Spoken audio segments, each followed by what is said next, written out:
Welcome to this instructional video on how to register apprentices on EPAPro. This guide walks you through the process step by step to ensure a smooth and efficient experience. To register apprentices onto the system, navigate to the Apprentices section from the left-hand menu. Apprentices can be imported using the bulk upload feature or registered individually if there are only one or two to add at a time. For more information on bulk uploading, please watch our video on how to bulk upload apprentices, which is linked in the video description. To register apprentices individually, click Add Apprentice and enter the information manually.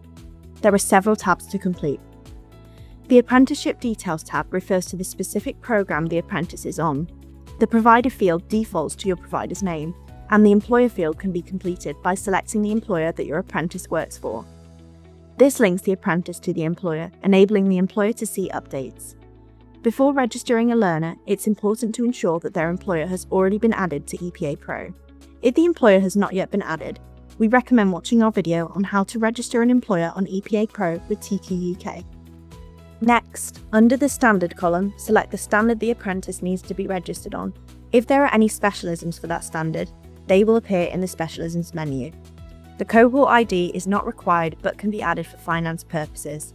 Input the on-program assessor details, including the name, phone number, and email address. This information is crucial for initial contact at the assessment stage, ensuring all parties are aware of assessment dates. The apprenticeship date section requires the apprentice's start date and expected gateway date. The start date is when the apprentice began their program, and the expected gateway date is when it is anticipated they will come through gateway. This can be updated as needed. The system will generate an expected completion date automatically. In the User tab, input the apprentice's email address, phone number, first name, and surname. These details are necessary for contact purposes during the assessment stage.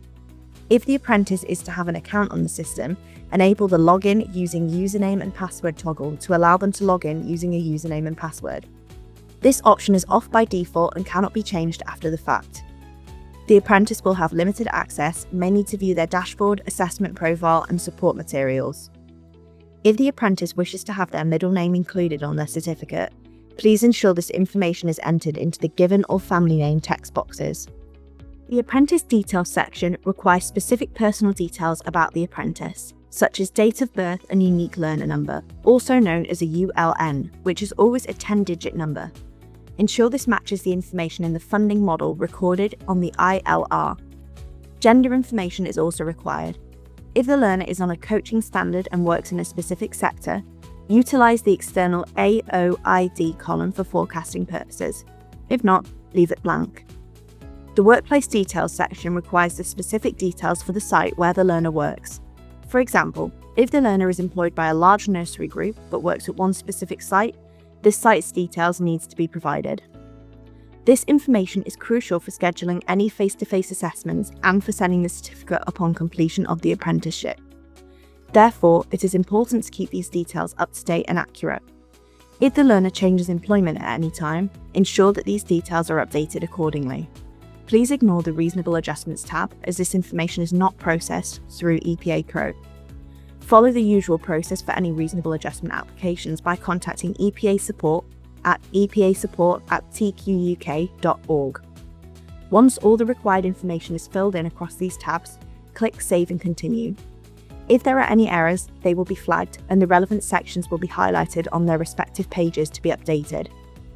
After correcting any issues, click Save and Exit. Once saved successfully, the apprentice will be added into the system and visible under the On Program section.